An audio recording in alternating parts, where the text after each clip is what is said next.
Ok, pessoal, bom dia, sejam bem-vindos para mais um dos nossos encontros matinais sobre introdução à Sagrada Escritura.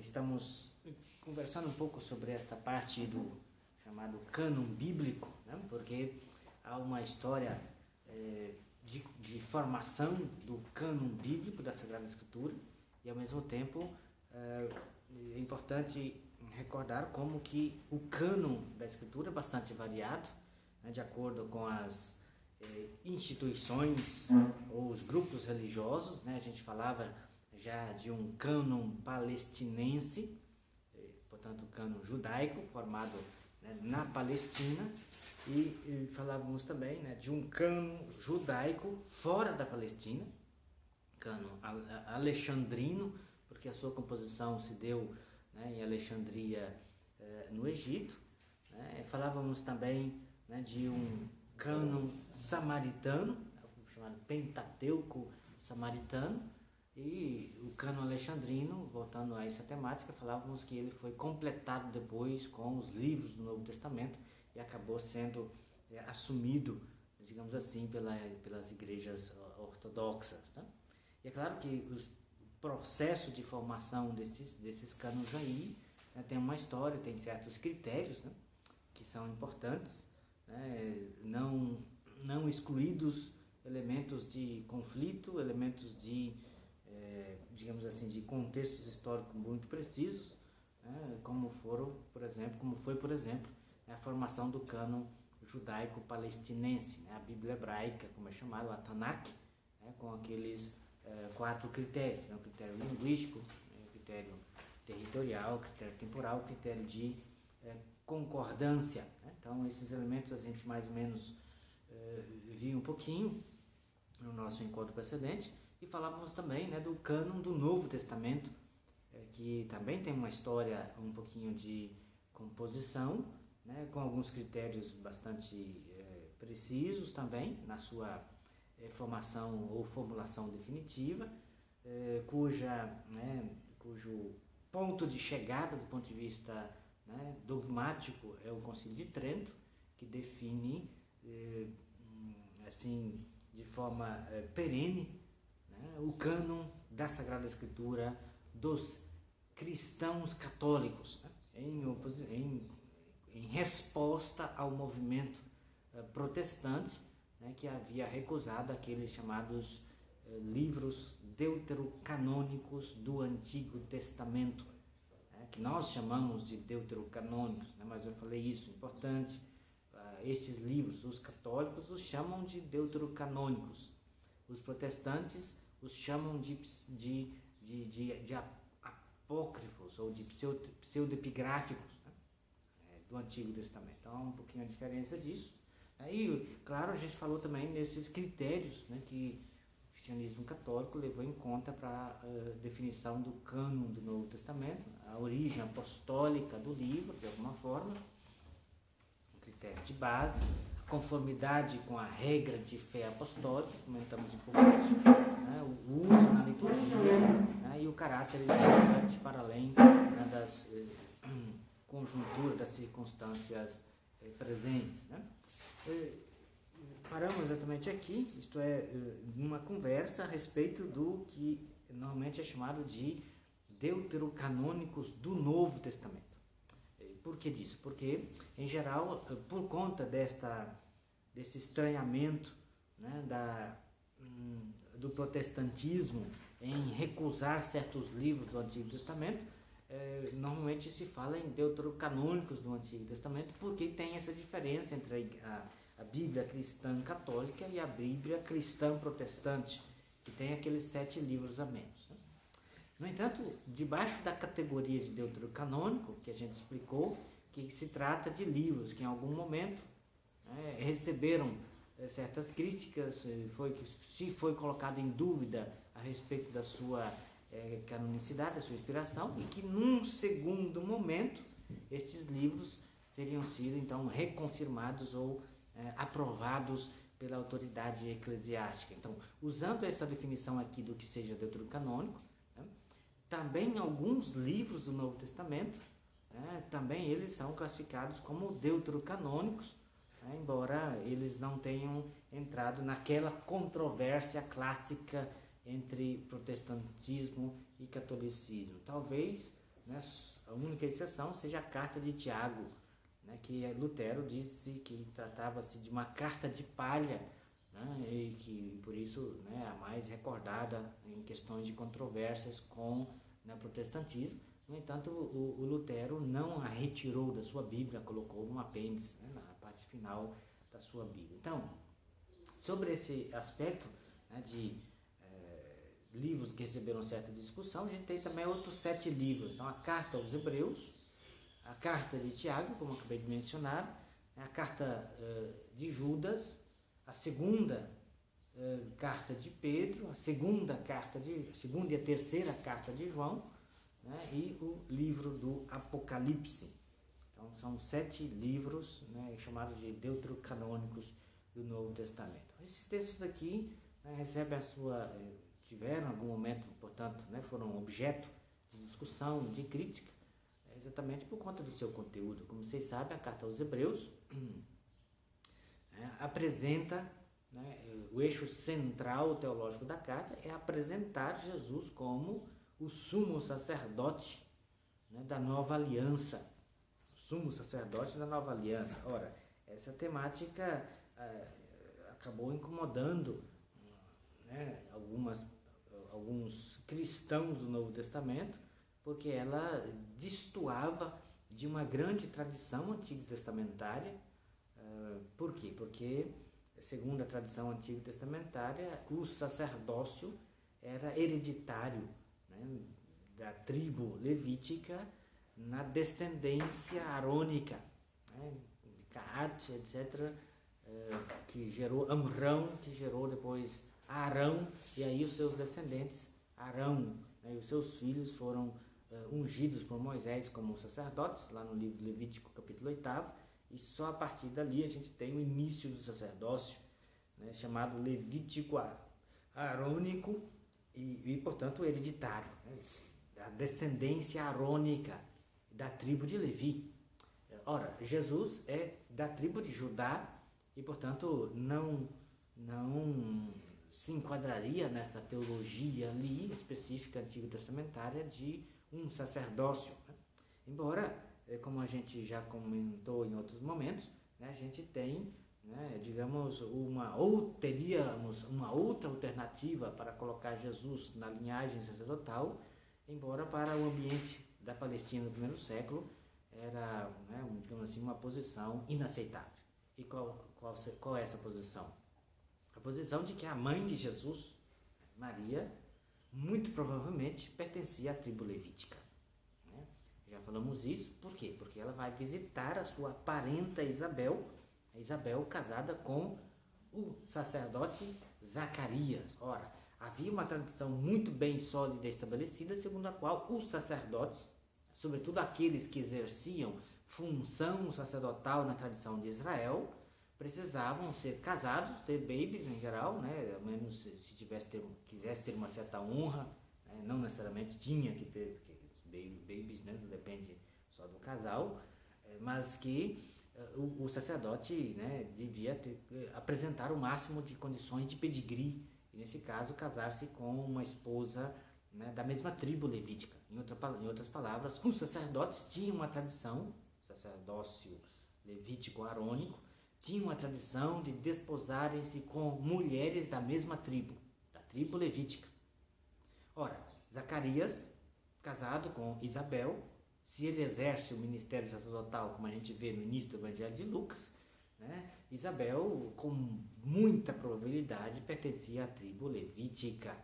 E se Maria é parente de Isabel, portanto, também pertencia à tribo levítica. Então, nessa perspectiva, se poderia dizer, bom, Jesus é sacerdote, não por linhagem paterna, né, primeiro porque não é filho de José, né, digamos assim, geneticamente falando, né. José é o pai chamado putativo de Jesus, pai nutrício, aquele que cuida, que zela, etc., que dá um nome, né. Então, esse é um argumento que se pode levantar. O segundo é o fato de que, digamos assim, a única descendência, né, humana de Jesus, a origem humana de Jesus é a sua mãe. E a sua mãe é da tribo levítica. E, portanto, Jesus é dessa linhagem levítico-arônica, né, porque José, como a gente sabe, né, é da linhagem, né, da tribo de Judá, né, da linhagem de Jessé, da linhagem, né, da figura de Davi, inclusive, né, porque ali a gente tem a genealogia no Evangelho de Mateus, dividida, né, em 3 grupos de 14 gerações, né, livro da origem de Jesus, filho de Davi, filho de Abraão, capítulo 1, versículo 1 do Evangelho de Mateus. Então coloca Jesus da descendência de Davi, e portanto, né, digamos, nessa linhagem, né, que passa, né, pelo pai de Davi, Jessé, que é um belemita ali do lado de Jerusalém. A propósito, né, Davi nasce em Belém, do lado de Jerusalém, né, porque o pai dele, Jessé, mora lá. Jesus também nasce em Belém e tudo mais. Bem, essa é uma questão que vocês estudarão ao estudar o Evangelho de Mateus. Seja como for, o que nos interessa aqui é que este recorte de uma possível argumentação de Jesus como sacerdote via a mamãe, né, não tinha fundamento, digamos assim, jurídico, né, para a época, visto que para as mulheres a contagem da tribo era feita pela linhagem paterna e não pela linhagem materna. Seja como for, essa questão acabou causando um certo incômodo, né, o fato de apresentar Jesus a partir, né, de uma ordem sacerdotal melquisedequiana na carta aos Hebreus. Né? Quer dizer, é impossível sustentar Jesus como, ao menos para o ambiente teológico da Palestina no primeiro século, é impossível sustentar Jesus como sacerdote segundo a ordem levítico-arônica, porque o cara não é dessa tribo, não tem jeito, do ponto de vista masculino, né? como era o argumento válido. E por isso a única possibilidade que o autor acha é esta de apresentar Jesus como, né, sacerdote segundo a ordem de Melquisedeque. E aí, né, o que incomodou muita gente é que Melquisedeque é um sacerdote cananeu, né, como que o salvador da humanidade, né, entra como cumprimento das promessas para Israel, e o cara é sacerdote segundo o sacerdócio fora de Israel, um sacerdócio cananeu. Né, como a gente sabe, né, comentei com vocês, o livro de Gênesis, capítulo 14, tem-se um encontro, né, de Abraão com Melquisedeque, rei e sacerdote de Salém, né, cidadela que possivelmente é uma referência à futura Jerusalém. Então o cara é um sacerdote, né, do lugar ali, e reúne em si as duas condições de sacerdote e de rei. E o segundo a dar corpo, digamos assim, a esta linhagem sacerdotal melquisedequiana é a figura de Davi. Davi, quando conquista a cidade, né, a cidade de Jebus, né, essa cidade se chama Jebus, é o nome que se dá a ela na antiguidade no livro dos Juízes. O livro de Juízes é o único que chama a cidade de Jebus, embora em outros livros se menciona que a cidade, né, era habitada pelos Jebuseus, né, mas é chamada de Jebus somente no livro dos Juízes. Mas o que nos interessa é que a cidade foi conquistada possivelmente pelo general de Davi, isto é, Joabe, que entrou pelo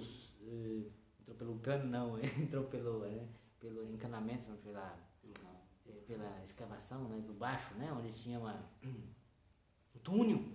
túnel, porque a cidadela, né, não se podia conquistar, é uma fortaleza, né, com muros muito elevados. Como conquistar isso? Por cima não dá. As portas são muito, né, os portões de entrada são indestrutíveis.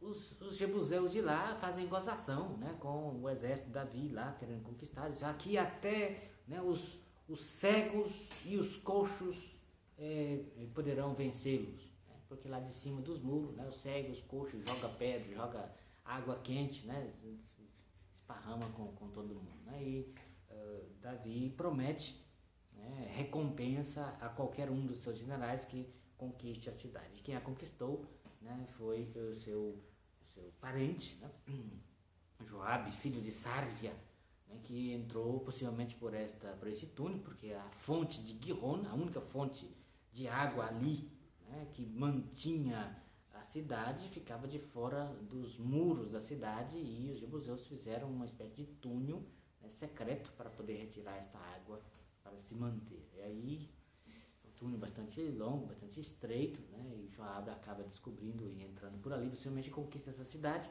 E a cidade, portanto, não é passada ao fio da espada, não se elimina, né, os jebuseus da cidade de Jerusalém, e há uma assimilação, né, das tradições, digamos assim, cananeias de Jebus por parte de Davi. Davi,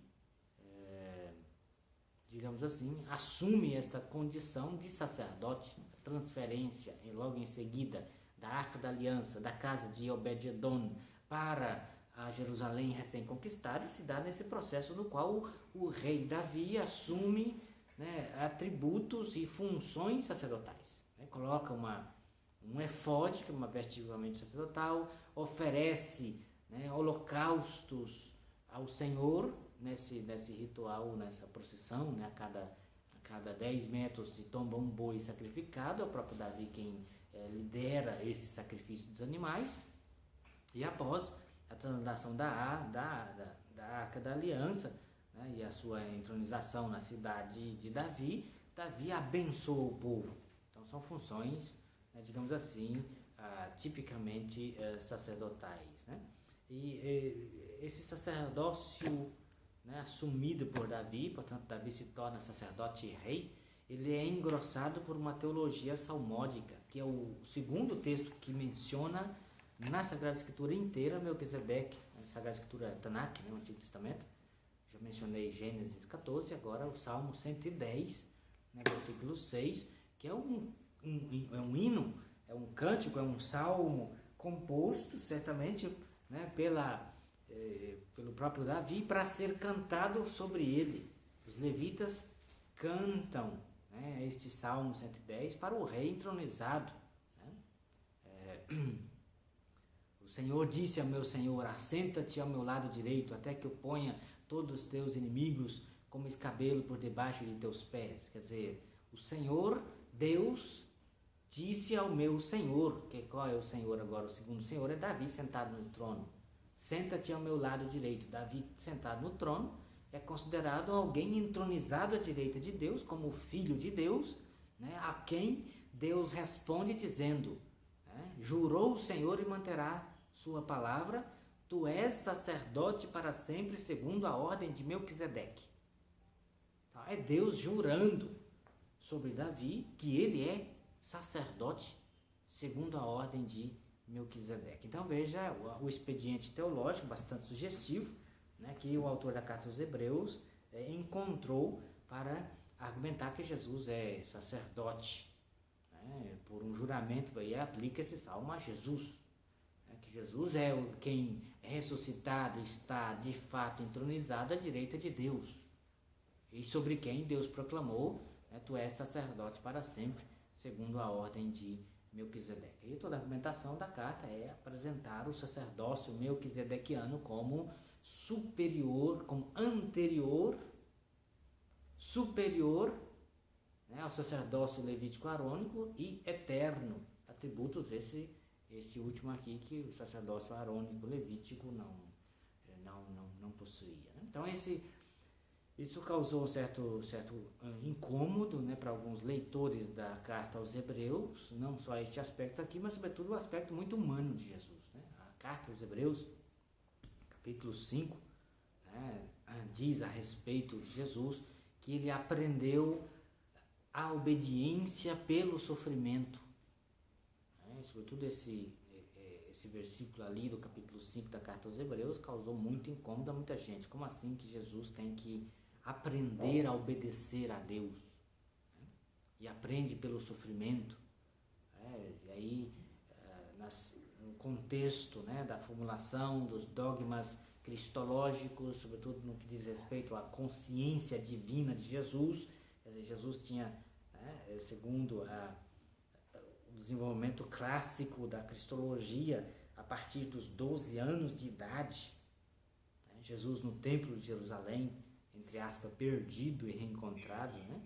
A gente tem Jesus ali que responde diante da mamãe, que o questiona, não sabias que devo ocupar-me com as coisas de meu pai?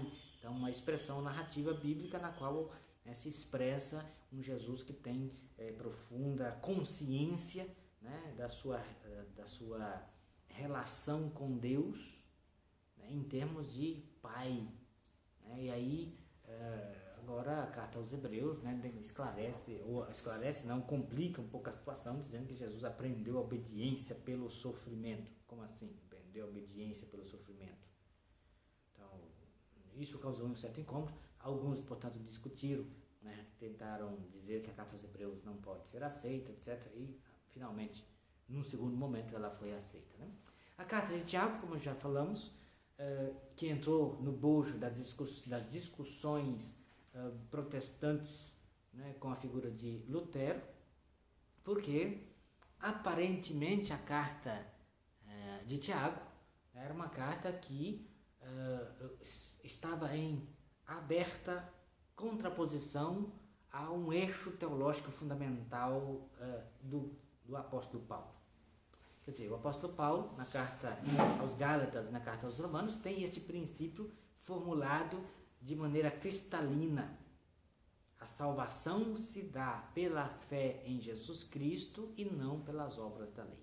Né? Formulação cristalina da teologia paulina.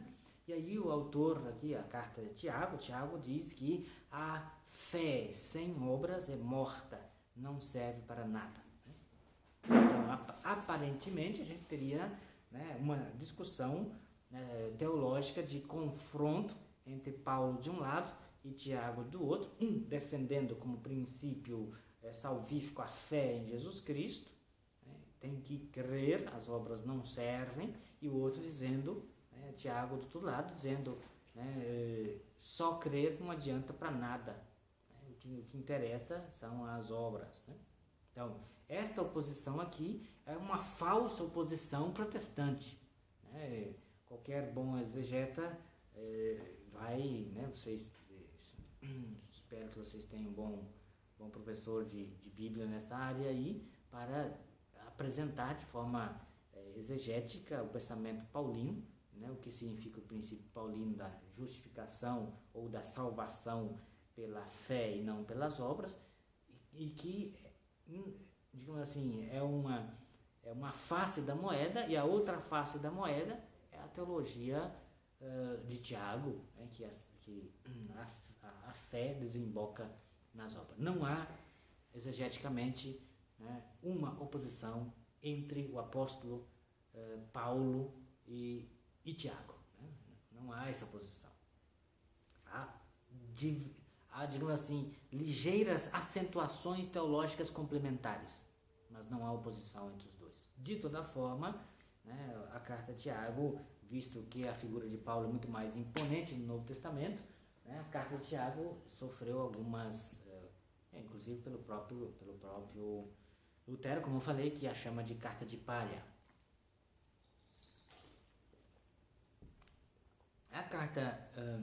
A segunda carta de Pedro também sofreu uma certa, digamos assim, certos debates, né, porque hoje, exegeticamente falando, a crítica textual, a crítica literária, né, de estilo, de vocabulário, etc., confrontando a primeira e a segunda carta de Pedro, percebe-se objetivamente uma grande diferença.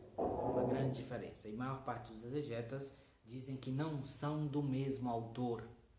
Em geral, hoje se aceita que a primeira carta de Pedro tem grandes chances de ser de fato escrita por Pedro, mas a segunda não. A segunda teria sido escrita em um momento mais tardio, quando Pedro já não existe mais no cenário terrestre, e que teria sido escrita a segunda carta de Pedro por um discípulo de Pedro, algum membro da igreja romana, a qual Pedro pertenceu no final da sua vida, e que foi atribuída a Pedro. Mas, sobretudo, nessa segunda carta de Pedro, né, a gente tem, digamos assim, uma insistência muito grande para os aspectos da escatologia, né? Então, por isso alguns dizem, bom, a segunda carta de Pedro não foi escrita por Pedro, entrou também nos debates. A segunda carta e a terceira carta de João, como eu falei no finalzinho da aula passada, né, são aparentemente bilhetes, né, que diz respeito a elementos concretos, né, a segunda carta é escrita à senhora eleita, aos seus filhos, recordando os mandamentos, etc., né, insistindo para, né, confirmar, né, a tradição recebida, né, e o perigo de ir além daquilo que recebemos. Então, esse elemento, né, da doutrina, né, é um conselho, e depois, né, de afastar-se, né, daqueles que não aceitam a encarnação do Filho, né, na carne, aquele que veio na carne.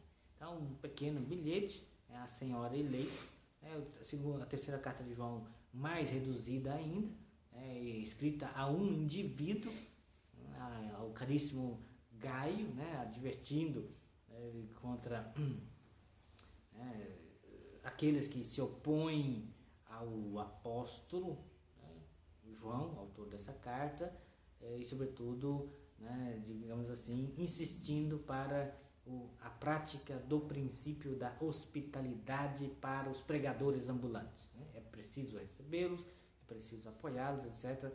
Quem não faz isso, né, não está em comunhão conosco. Então estas duas cartas aqui parecem infringir, né, o último princípio de levado em conta para a canonização dos livros do Novo Testamento, isto é, né, o texto precisa ser edificante para além das circunstâncias banais do cotidiano. Então, alguns acharam que esses bilhetes aqui eram muito mais quase que avisos paroquiais, né, e sem assim uma substância teológica contundente, né, para além digamos assim, das conjunturas históricas do momento. E o Apocalipse de João, né, que também foi, né, objeto de debate, de críticas, inclusive por alguns padres da igreja que não consideravam, né, como texto canônico, como texto inspirado, porque ali a gente tem uma série de questões, né? Primeiramente, por uma recepção massiva,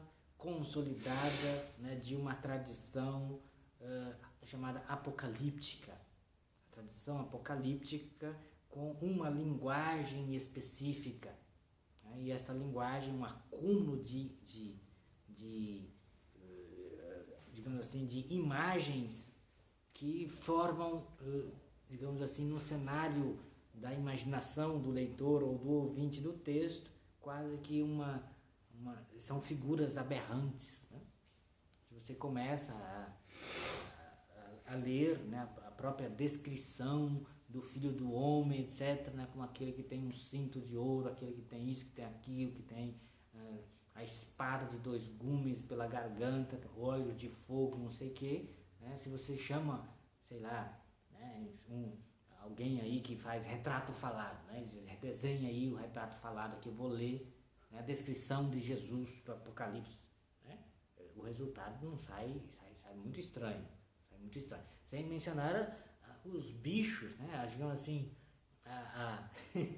a zoologia do Apocalipse é tremenda, né? Toda a bicharada, as bestas que aparecem, a descrição, por exemplo, né, dos animais, das pragas do Apocalipse, né? Se a gente pensa, por exemplo, né, na invasão, digamos assim, né, dos grilos, não, cavaletes, que me esqueci agora como é que fala em português, são aqueles bichos que comem, né, aqueles animais que vêm devorando essa praga egípcia. Aí vai descrevendo os bichos, né, esses grilos mutantes, essa praga. Aí os grilos têm dentes de leões, tem cabeça de leopardo, tem cauda de dragão, gospe fogo, não sei o que. No fim é tudo menos um inseto, é um monstro, né? A cauda tem ferrão que fere, não sei o que, as patas são de touro, não sei mais o que. Você fica ali meio, né? Que bicho é esse? Isso aqui não, né? Ou mesmo as bestas do Apocalipse, que tem, né? 7 cabeças, 10 chifres, né? 10 diademas. Ó, se tem 7 cabeças, né? Aí você já começa a pensar, né? Que vai ser esses diademas, esses chifres, né? A apresentação de Jesus como o Cordeiro Pascal, imolado, aquele que está imolado, mas que está em pé. O bicho, né? O bicho está imolado. Quer dizer, está degolado, o pescoço está cortado. O cordeiro, a imagem de Jesus como Cordeiro Pascal no Apocalipse é de um bichinho decapitado, em pé, com 7 chifres. Em geral aí nas pinturas, etc, né, aparece só um carneirinho, né, representando Jesus, bonitinho, né? Mas no Apocalipse não. No Apocalipse o bicho está degolado, né, o cordeirinho, né? O cordeiro está degolado, tem 7 chifres na cabeça, né? Tem 7 olhos. Quer dizer, como é que você vai botar esse tanto de olho na cara, né? Aí o negócio vai ficando complicado. Então é uma linguagem bastante complicada esta do Apocalipse, né? Por imagens cumulativa, né? Até explodir a sua capacidade de imaginação, né? Sem mencionar, né, digamos assim, a dificuldade da tradução disso. Todo mundo diz que o Apocalipse é um livro com uma linguagem cifrada. Ah, bonito, ótimo. Eu quero ver você decifrar então o negócio. Aí que está, né? Se é cifrado, então quem que vai decifrar esse negócio, né? Aí, né, o professor de exegese que vocês terão do Apocalipse terá um bom trabalho. Grosso modo, a gente tem, digamos assim, uns 70% do livro é decifrável, mais ou menos, né? Outras partes ainda estão debaixo do horizonte ali, bastante... É um dos livros muito difíceis de decifrar, digamos assim. É um livro que foi, então, debatido e só no segundo momento entrou a fazer parte do livro, do cânon do Novo Testamento. Para terminar essa lista, né, de deuterocanônica, além desses 7 livros, a gente tem também alguns pequenos trechos, né? O final canônico do Evangelho de Marcos, capítulo 16, versículo 9 a 20. Todos os códices antigos que contém o Evangelho de Marcos terminam no capítulo 16, versículo 8, quando as mulheres, após encontrar o jovem vestido de branco no túmulo aberto de Jesus, recebem a mensagem, né, e de contar aos seus discípulos que ele não está aqui, ressuscitou, e que ele vos precede na Galileia. E as mulheres saíram às pressas e com medo, e não disseram a ninguém porque tinham medo. Ponto final. Então termina de forma abrupta, digamos assim, ephobuntogar, né, em grego. Não disseram a ninguém porque tinham medo. Então a história acaba, né? Porque essas mulheres não contam para ninguém, fica calada porque estão com medo, acabou a história. E aí um autor, né, cristão certamente, incomodado com esse final do Evangelho de Marcos assim estranho, né, acrescenta os versículos 9 a 20, que, como a gente sabe, é o resumo das aparições de Jesus contidas nos Evangelhos de Mateus, de João e de Lucas. Menciona Maria Madalena, do Evangelho de João, menciona os 2 discípulos que descem a uma cidadela, os discípulos de Emaús, do Evangelho de Lucas, e menciona também a aparição de Jesus aos 12, possivelmente tirado do Evangelho de Mateus. E, portanto, se é tardio nos códices, alguns disseram, bom, o negócio aqui fere o princípio da origem apostólica do livro. Quer dizer, quem escreveu esse negócio aqui foi do 4º e 5º século que aparece. Então, como que é a origem apostólica? Então, alguns quiseram colocar em dúvida esse trecho aqui, né? Embora ele foi depois aprovado pela autoridade eclesiástica, porque, embora escrito em forma muito tardia, não é uma criação teológica tardia. Ele é o resumo daquilo que já tinha nos outros evangelhos, Mateus, Lucas e João, que são de origem apostólica. O relato da mulher adúltera, né, do Evangelho de João, capítulo 8, né, versículos 1 a 11, também foi questionado. Por quê? Por conta de uma prática penitencial das origens do cristianismo. Vocês estudarão sobre a história do sacramento da penitência no cristianismo católico e vão ver como que essa postura era bastante radical. No início, se considerava que o batismo era a tábua de salvação, era a porta da salvação. Você, né, entra na graça e se salva pelo batismo. Mas o problema é se você, depois de batizado, peca. Aí cai na desgraça e perde a única chance que você tinha de entrar no céu, vai para os quintos dos infernos. É assim, por isso que muitos cristãos tardavam a receber o batismo. Constantino, por exemplo, não queria só receber o batismo no leito de morte, porque você, não, eu só receber agora, né, eu sou novo ainda, né, vai que eu não me aguento, faço pecado para cima e para baixo e perco a chance, então deixa para batizar, tá morrendo, vai morrer, batiza ligeiro, né, aí você, no último instante, né, lava os seus pecados e cai no céu, né, nos braços de Nossa Senhora, né, rapidamente. Essa prática, né, foi combatida pelo cristianismo, tentando trazer para os inícios, né, de cada vez mais, né, para a infância, inclusive, o batismo. E aí, com uma segunda porta de salvação, isso é o sacramento da penitência. Não, você batiza para batizar o baby. Depois, se você pecar, né, Deus o livre, né, não vai também, né, porque tem uma segunda tábua de salvação, peca à vontade, não. Mas Deus o livre, você pecar, você tem o sacramento da penitência. Só que o sacramento da penitência reservava 3 pecados que não eram perdoáveis. Sacramento, os pecados do assassinato, você pode pecar, pode, entre aspas, né?